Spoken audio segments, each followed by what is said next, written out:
Some folks think some things heroic. Other folks think other things are heroic. Hero is a word that is used rather indiscriminately.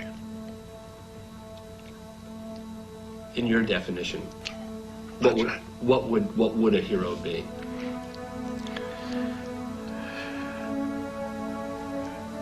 Well, the man that carried out his mission, regardless of what happened. Nothing deterred him. Certainly not the fear of death. By Jimmy Doolittle's own definition, he is unquestionably a hero. It wasn't a single exploit that made him so. It was a lifetime of extraordinary achievement. But he is best known for one exceptional deed, undertaken in the midst of a great national crisis. He was Jimmy Doolittle, boxing champ, motorcycle racer, a sort of chill-em-and-thrill-em stunt flyer, a veteran of World War I. It happened just about 13 years ago. The Japanese were attacking. Disasters were piling up for the Allies in the Pacific. American morale was pretty low. Pearl Harbor disaster was a disaster, tremendous defeat for American air power and naval power in the Pacific. They had taken Guam. They were advancing on the Philippines.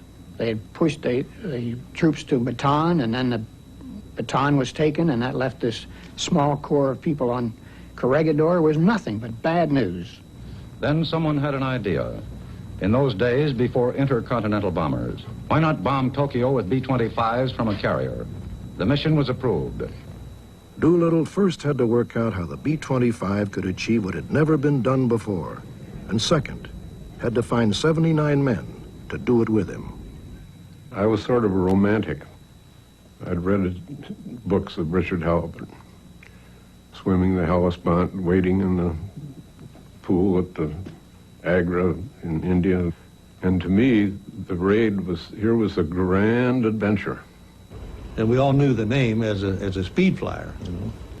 But we were regular Air Force troops, you know. We weren't particularly impressed with him. But anyway, Ski said it looked like a good deal. It involves action against an enemy capital that had never been bombed. And that was the first time we'd met the old man. He came in, we were all there, and he flew in.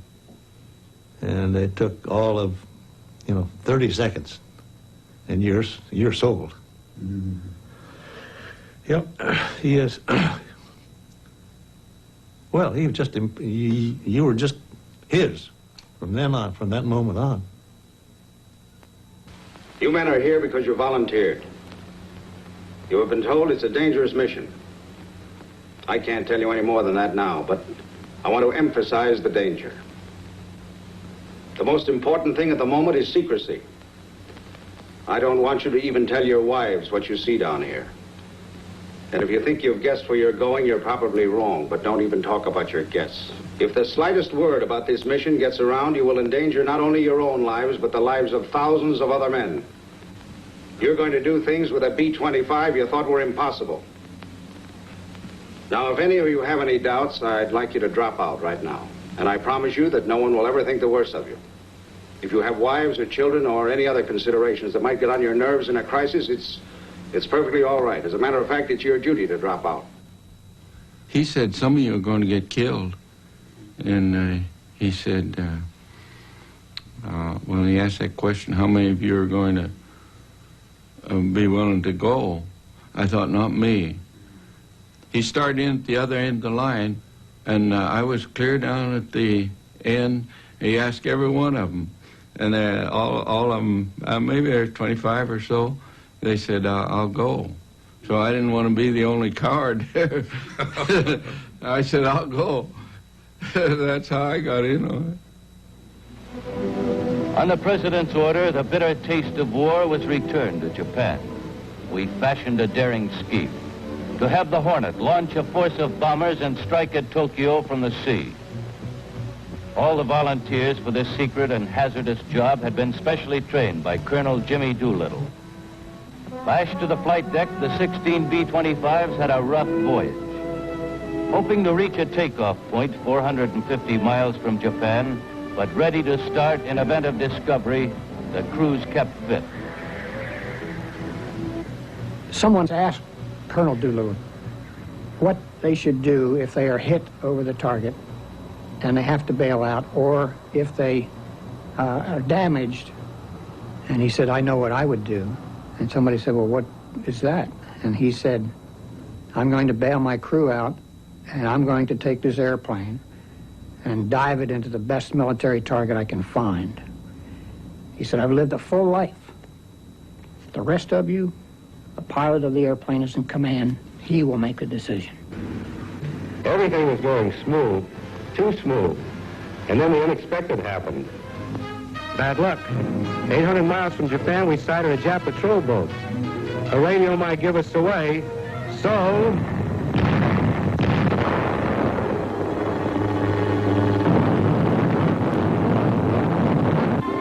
That sunken Jap might have used a radio. And aboard the Hornet, there was feverish conference. The secret might be out, and Doolittle had planned too long to fail now. Japan had to be bombed. 800 miles now to go. Double the planned distance, more than double the danger. Small chance now of reaching China. But Doolittle did not hesitate. In spite of the last-second change... The old man had two options, either go or they push the airplanes overboard to free the deck for the Navy fighters. The old man said, we'll go.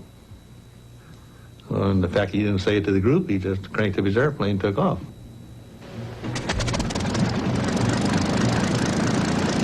Doolittle's plane let off. Up. And away. The crewmen cheered as one plane after another screamed down the swaying runway. There were 2 near casualties. One chap took off on the upbeat, and his airplane, that is, while the carrier was pitching and while the bow was rising, and his airplane was thrown up in the air, and he barely regained control before going into the water. Another chap put his flaps down, and when he put the flap control back in neutral, he inadvertently put it all the way up. So he took off without flaps. I looked at that deck and I said, my God, I can't believe it. 400 feet. I was used to a quarter of a mile takeoff in a B-25 loaded.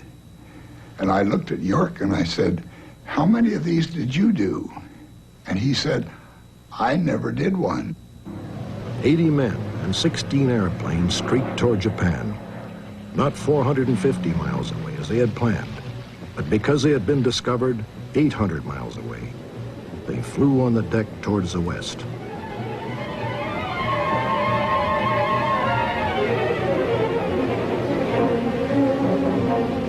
You're airborne, off we go. And about an hour and a half later,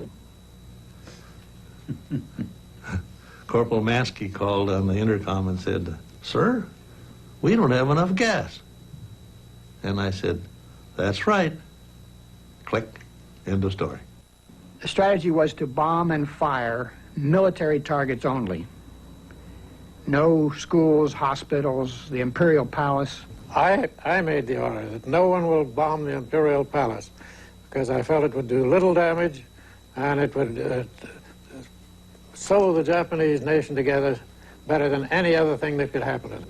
Apparently, there was no advanced warning of the raid as we experienced little hostile action.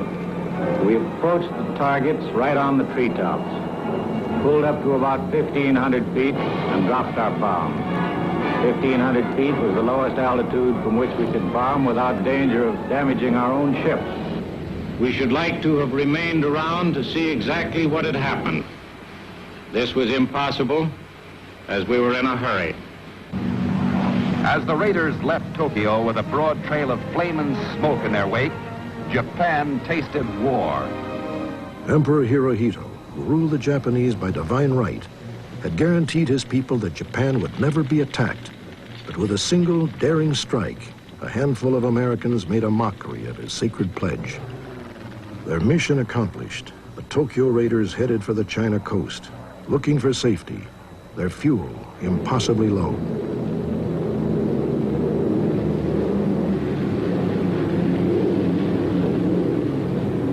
We're just going along, I don't know, a few hours there, and the navigator says, hey, things are looking good. What happened, we picked up a tailwind of 35 to 40 knots that lasted for about 6 hours. Which would have never made it without it. Yeah, that's right. And the weather probability, we'd studied with the weather for history for, years and years back. And this was an unexpected help. So pretty soon he said, gee whiz, we're not going to swim but 100 miles, and then pretty soon 50 miles, and hey, we can make land. But I looked at the altimeter and I said 3,000 foot high, and the pilot, Bill Farrell said, we're out of gas, we're going to have to jump. I said, are we in free China or occupied China? He said, I don't know. Japan had gained control of much of the Chinese coast. As the planes flew over the dark, inhospitable terrain, they searched for the radio beacon that was supposed to have led them to a safe landing field. They had completely impregnated the coast, so it was in far enough. What happened was the airplane flying our landing beacon, which we badly needed to home on, and other fuel for us and so forth, unfortunately crashed. All aboard were killed. And so when we began to plaintively call, turn on the beacon, there was no beacon. So people went their separate ways? We just went to where we got as close to as we could to where we thought we wanted to go. As the planes ran out of fuel, each pilot ordered his crew to strap on their parachutes. For most, it was their first jump. I was the first to go out. So you have nothing to compare your descent with. And I just felt like I was, going like this. And here I am, soaking wet, about 120 pounds, than many that time. And I felt that I wasn't falling. And I had an awful time. I thought maybe I could do something with the cords, no collapses thing. And of course, this all happened within a matter of seconds, and pretty soon, whammo, I'd go right in the side of the mountain. And I had baby roofs in my jacket here, 12 of them. And when I got on the ground, I had just the wrappers. The candy had chucked right out of the jacket. But I was scared to death. That was as frightening a time for me. It was for me, too, believe me. We didn't really know where we were because we'd been in the soup for several hours, and there were no lights in China at that time of life. And we didn't know where the Japs were. We had a general idea. So we were in a strange land at a strange time, and with some strange people.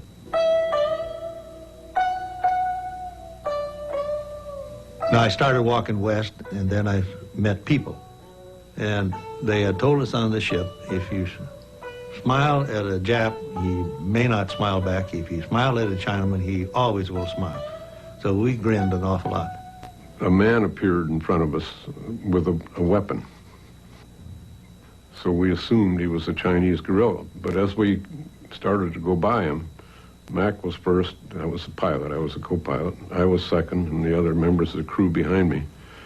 As we got abreast of him, I was looking at that weapon, and he had it ready like this. And I jumped him. And I guess it was foolish, but it really wasn't, because the weapon was held together with rice straw. It was tied up, and I opened the breech, and there wasn't any bullet in it. He had guts, but he didn't have a weapon. The Chinese quickly learned that these men who had mysteriously appeared in their fields one night had just bombed their enemy's capital. In their gratitude, people all over China risked their lives to hide the American flyers and escort them to safety.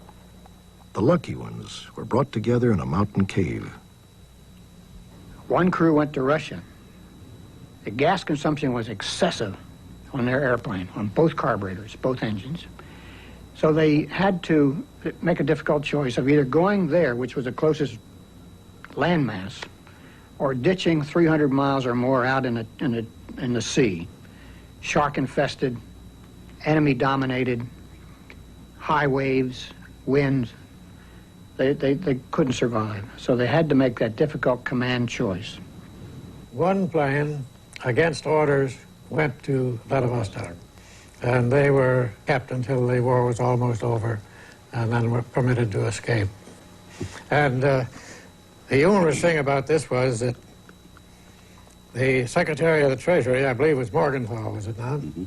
He called me in once a month, very regularly, and just gave me a terrible going over. He had just received another bill from the Russians for the food and lodging of the 5 people that they were taking care of for us. How many boys did not return from that mission? How many died on the mission? There were 2 people drowned when we landed. 4 were executed by the Japanese. 1 jumped and was killed when he jumped. His parachute was available. We don't know what happened. So there were 7. 8 of the raiders who crashed in Japanese-held territory were captured. They were all convicted of murder, and 3 were immediately executed by firing squad. Americans mark these men well. General Tojo and his murderous crew, executioners of the captured American flyers. This nation will see that they pay for their crime.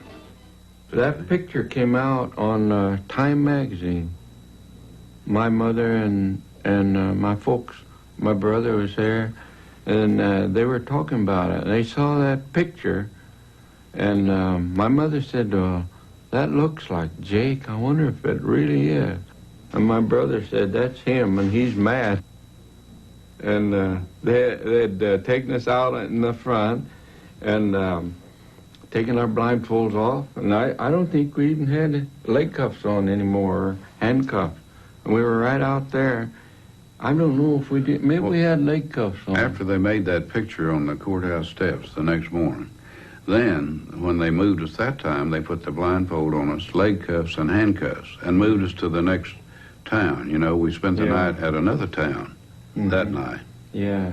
And this is where they interrogated some of our people. This is where they started getting rough. Yeah. This is where they started getting rough. They stole my watch, and the lice were crawling all over us then, too. In the weeks following the raid, Doolittle searched for his missing men, thinking a military operation might liberate them. He even sent word to the Japanese that he would pay ransom for those still alive. He wasn't successful. At first, I was lower than a frog's posterior. I sat on the debris of my airplane. We hadn't gotten to where we wanted to go. We knew that there had been some casualties. I felt that we had done some damage, but it seemed to me that it was a sort of a sorry situation. That hadn't been very well done for some reason or other. A commander thinks first of his people. He, of course, thinks of what damage was accomplished, but his first thought is for his people. And I was pretty worried about what had happened to my people. They were talking, he lost all his airplanes, he didn't know where all of his crews were. He says, my God, he says, I've ruined everything. He didn't know what success we had or the impact. He said, I get back and I'd probably go to jail. I don't know what's going to happen. And Paul says, Colonel, he says, don't you worry. He says, everything went well. And he says, when you get back, he says, you're going to get the Medal of Honor and they're going to promote you to general. He was called by General Arnold and was told to be ready to go to the White House. Well, there was silence as the driver was driving them away.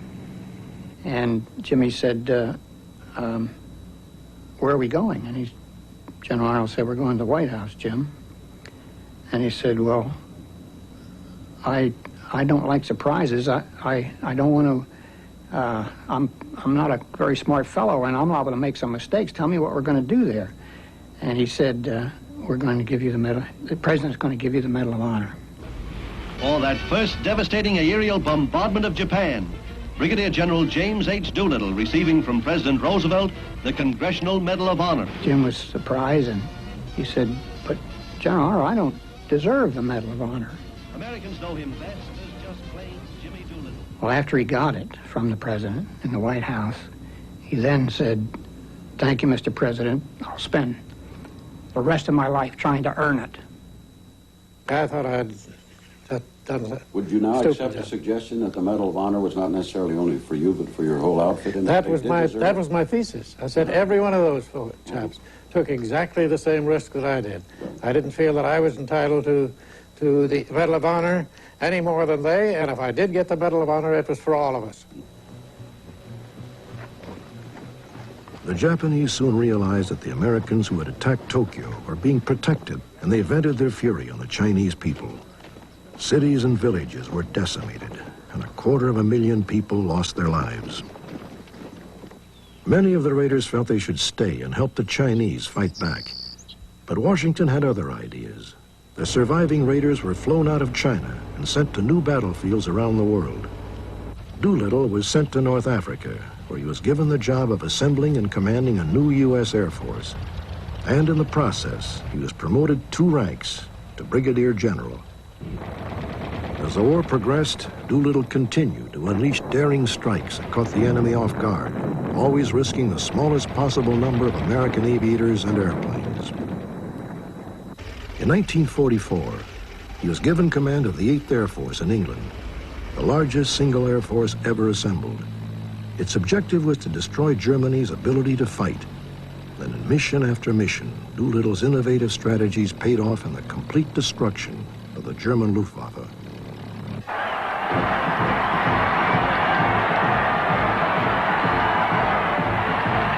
In command cars and jeeps, the noted guest... At the war's end, 3-star General Jimmy Doolittle came home, a legend in his own time. And General Doolittle, leader of the first raid on Tokyo, snaps his salute to the old home. He immediately contacted all of the men who flew with him to Tokyo and brought them to Miami Beach, where they had the first of many wild get-togethers. They formed an organization called the Doolittle Raiders. You describe it, I can't. What has happened over the course of the years, we've really maintained a feeling towards one another. And when we see each other once a year, or more if we happen to, they're just an affinity, I guess it is, that's different. Crew number 1, Paul J. Leonard. Present. Crew number 2, Leland D. Factor. Present. Aiden E. Jones. Present. Each deceased member, his name is read, and the ranking individual representative of that crew. Crew number 6. Answers present. Dean E. Hallmark. Present. We answer present for those who have deceased because to us, they're still with us, still in our presence. We will never forget them. Present. Crew number 8, Edward J. York. Present. And I almost choke up when they call Ski York's name, and I have to answer present for him. Kenneth E. Reddy. Present. Gentlemen, to those of our members who have gone. You're here.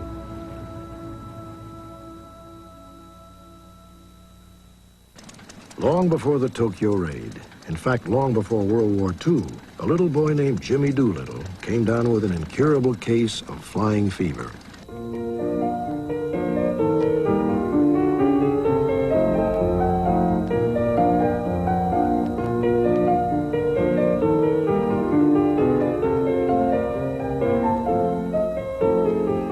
In 1909, they held the first air show west of St. Louis. I went out there as a kid to watch the airplanes fly and became very intrigued with them. Doolittle joined the fledgling Army Air Corps in World War I. After 6 hours of lessons, they made him a flight instructor. By the end of the war, thousands of other young soldiers had caught the aviation bug. A national love affair had begun. Experimental pilots tried anything that looked like it could fly, with one common purpose: to break records, speed records, endurance records, distance records. And without intending to, these backyard inventors created a new means of transportation practically from scratch. Jimmy Doolittle attacked these new challenges with characteristics that were to mark his entire life. A combination of fearless ambition and meticulous planning. To make the airplane do the things that had never been done before, he studied the new science of aviation and became the second person ever to get a doctorate in aeronautics from MIT. These were people who built their own airplanes, their own concepts, their own designs, their own engineering. The average man in the street could relate to that, and did so. Each person felt that they were in that cockpit with Jimmy Doolittle, or they were doing it instead of him. They were American public heroes. You've got to remember, in those times, there were not a lot of airports around. There weren't a lot of airplanes in the air. Particularly out in the country, it was rare to see an airplane. So the one did. You stopped the plowing and you looked up and you watched it. A lot of people today don't realize what fairs meant in the small towns and of America. And one of the things that would happen that everybody loved was to have somebody get out on the wing and stand on their hands and so forth. Of course, on that kind of business, Doolittle was right at home because he wasn't happy unless he was risking something.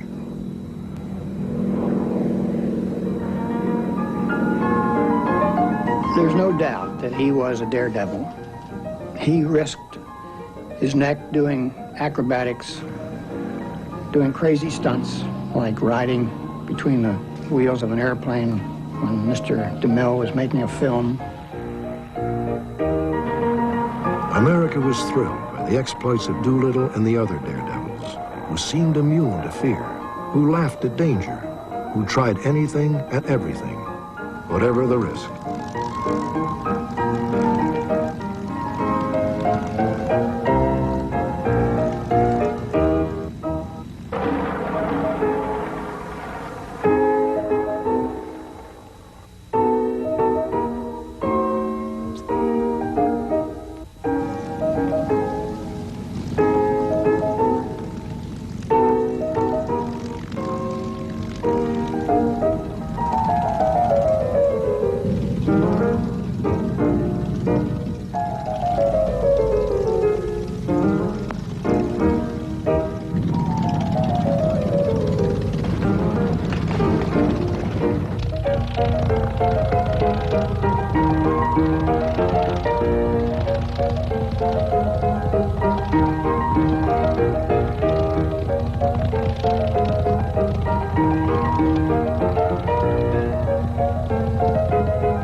His idea of fun, of course, as he points out sometimes in his notes and so forth, I was a mischief maker, he admits, and I had good, clean fun. Well, his idea of good, clean fun would not be yours and mine. Diving down on 3 soldiers to scare them, skimming right over their heads. They waved and he's upset because he didn't scare them enough, so he kind of does it again. This time a soldier falls flat in his face, he thinks he's killed him. He lands nearby, runs over, and finds the soldier is all right. Now that's irresponsible, but a minute or two before he was teaching students, and he was a very tough instructor, a very strict disciplinarian. So how do you put these two together? When I was coming in to land with a student, and another plane flew across in front of me and took my landing gear off. Unfortunately, my prop took his head off. So I had a student, and we came in and crash landed with no landing gear, nobody hurt. And I got a considerable amount of criticism because I took the student right up again in another plane. And about half the people said that's the wrong thing to do, and the other half the people went along with me and said it was the right thing to do and get it out of his mind as quickly as possible by having him think of other things. Jimmy was one of those extreme drive type human beings of go, go, go, push, push, push, the ultimate, always the ultimate, never settle for second. There is no such thing as second to a man like Jimmy Doolittle. If the wings came off, as they did occasionally, there's no time to be frightened. There's no time to be thrilled. There's no time to do anything except the things that you have to do damn fast to survive.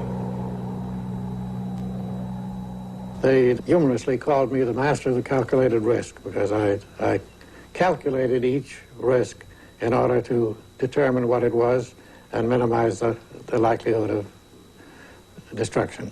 Your best laid plans sometimes went awry, did they not? Yes, quite frequently. But after you've given it your best, after you've given it a good think and done your very best, if it goes awry, why, you still have a certain amount of satisfaction. He didn't have instruments yet, but he somehow got lost in the fog and knew he had to land because he was running out of fuel. He found 2 trees and landed right in the center so that the trees caught his wings, and this took the whole impact of the crash. So he didn't get hurt. So, you know, he'd figure these things out.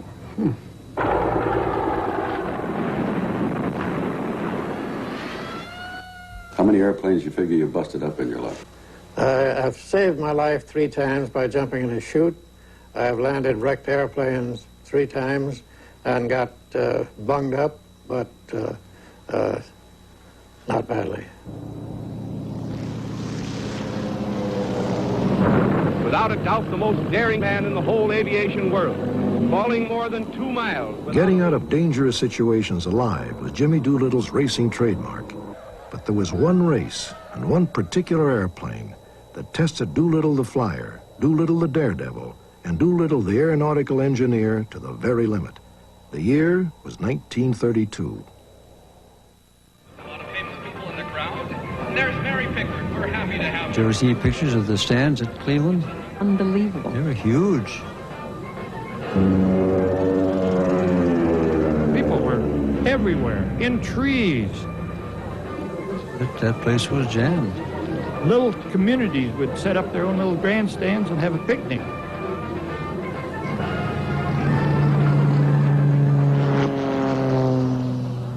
This is the event we've all been waiting for, the Thompson Trophy Race here at the National Air Races in Cleveland. Record-breaking crowds are here this morning. We've just learned that Jimmy Doolittle has decided to try a new airplane in the speed trial. It's the GB, ladies and gentlemen. Keep your eye on the GB. Plane number 11. I couldn't believe the sensation of being around it. It seemed to be in motion as it sat there. It wanted to move. It wanted to go fast. It just looked like it was going to do what it did to set records. The attitude of most of the crowd was, well, it can't fly. It ain't got no wings. It ain't got no tail. How you going to steer it? Jimmy Doolittle and his famous 770 horsepower ship. And it was a killer plane. And as I once said to him, I said, you know, this plane doesn't have a center of gravity. I mean, it was an engine with a little tiny wing attached and hardly any tail, so that controlling that plane took true genius.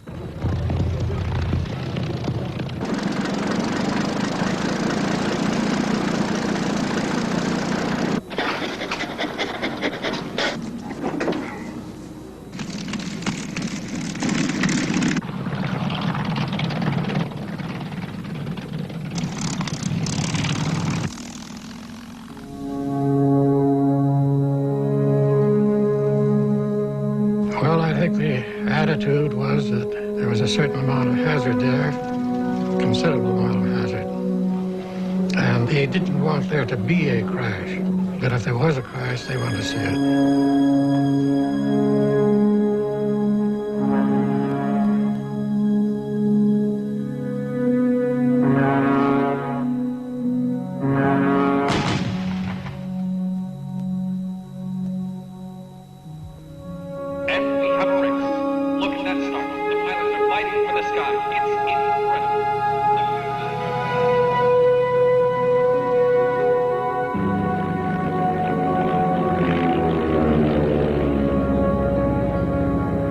I took it up to altitude.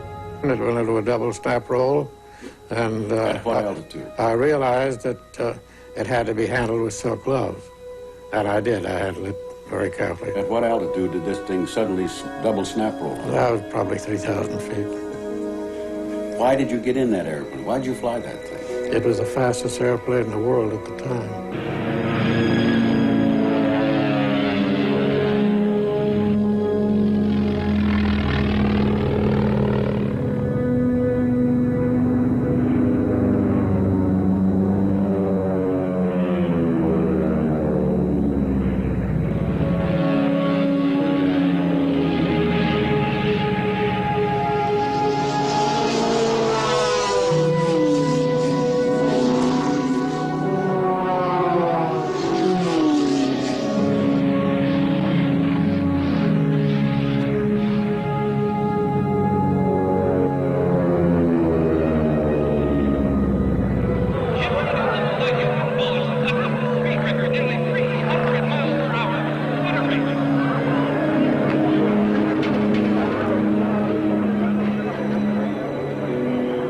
The fastest airplane in the world at the time, and Doolittle set a speed record 60 miles an hour faster than the previous year's winner. All right, now don't push. You're going to get pictures, everybody.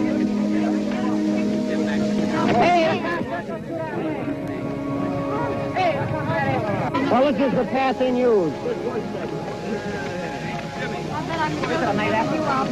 Say hello to him, Jimmy, will you please? Just told the world hello. Say him, tell him again. You ain't ashamed of it, are you? I'll tell him for him. Say it, Miss Thompson. I think he's a real pilot. One to be congratulated. He really is. After flying the GB, Doolittle discovered that press photographers had been with his wife and children, hoping to catch their faces if he crashed.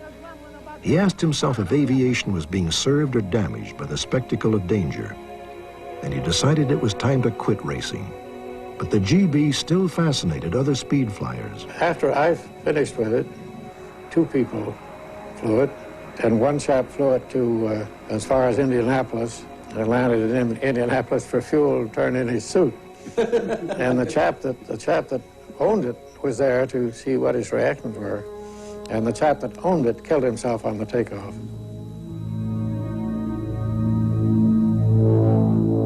The GB was an experiment that failed, and Doolittle was proud to be one of the few people to fly it successfully.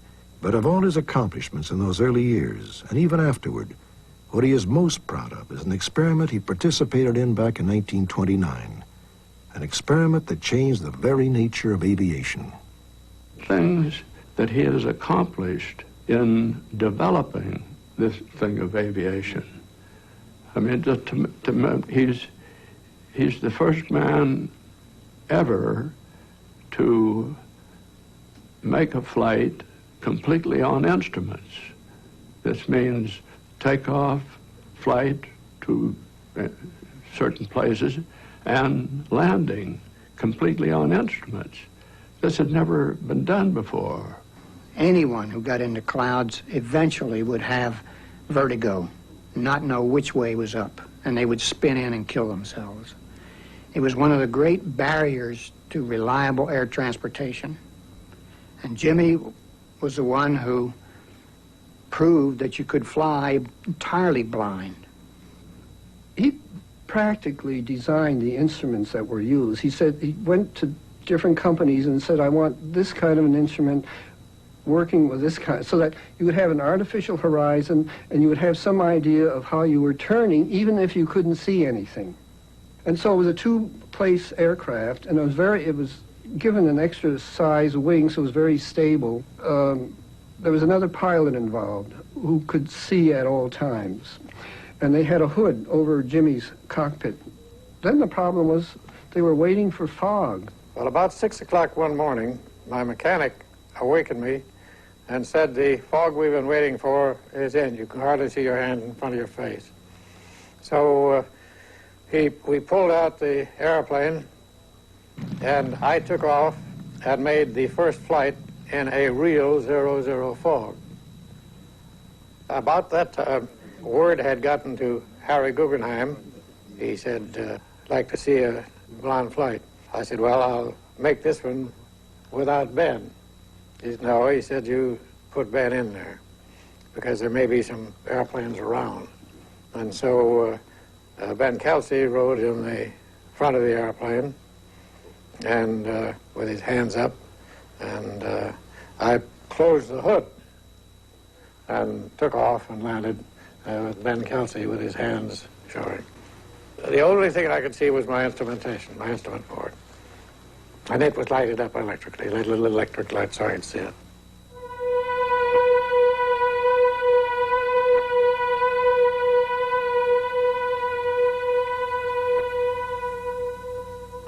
That was truly the beginning of modern commercial aviation. That's why we can fly to California overnight if necessary, or you can fly through fog. And this also was very important in flying during World War II, when we had to do some of the flying at night.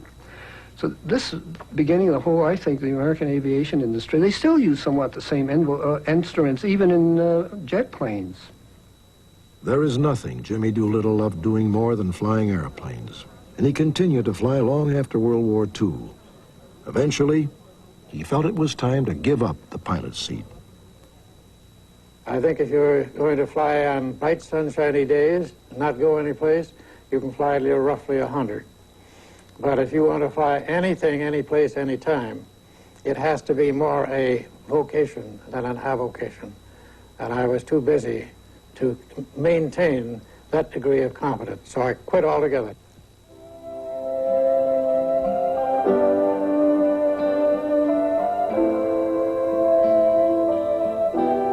I suppose at the bottom of our heart, we all were anxious to see aviation take the important part in the world that it has taken. I think we all had a love of flying and a love of airplanes. I have been very fortunate. I must admit that to some degree, I've been psychic and have taken the steps necessary before I really knew why I took them. But I can put it this way. I have been lucky enough this time that I know I could never be that lucky again.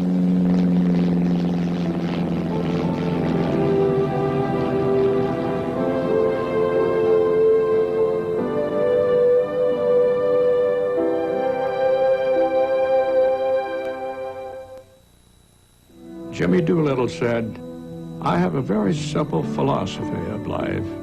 I believe that we were put on this earth for a purpose, and that purpose is to make it, within our capabilities, a better place in which to live. We can do this by painting a picture, writing a poem, building a bridge, protecting the environment, combating prejudice and injustice, providing help for those in need, or in 1,000 other ways, just so we serve. We should unselfishly serve our fellow man. And if we do, then our time on earth will have been worthwhile, well spent." He set goals and achieved them. And his failures, he'd push them aside and gain from them and go on to another goal. Most unique man that I have ever known, and one with whom I'd do anything, because I know he'd do it right. Everything about him, the fact that he would put himself out to help me work on this book. He would pick me up at my hotel in his Cadillac, and we'd fly into Los Angeles in that thing. He was a very fast driver, and all his reflexes were so great because he seemed to sense when the policeman would be lurking. The car would sort of slow down, we'd go by the cop, and then off we would go. He has that, it isn't only just strength and move forward, and it's not that. The man definitely just has this in his soul that he wants to be a benefit to his fellow man, that he wants to do things and inspire other people to do things that mean something in this life and mean something important. 25, 30 years have passed. How would you like to have been remembered? I would like to have achieved the respect of my fellow man. If I could go a step further, and achieve the affection of my fellow man, I would like that. I would put respect first. That is the most important way in which you'd like to be remembered. That's right. Do you feel that we, the human being, has a purpose on this earth? And if so, what is that purpose? I think we have a very definite purpose, all of us, and that's to make it a better place in which to live. Have you done everything that you could? Nope, but I've tried a little bit.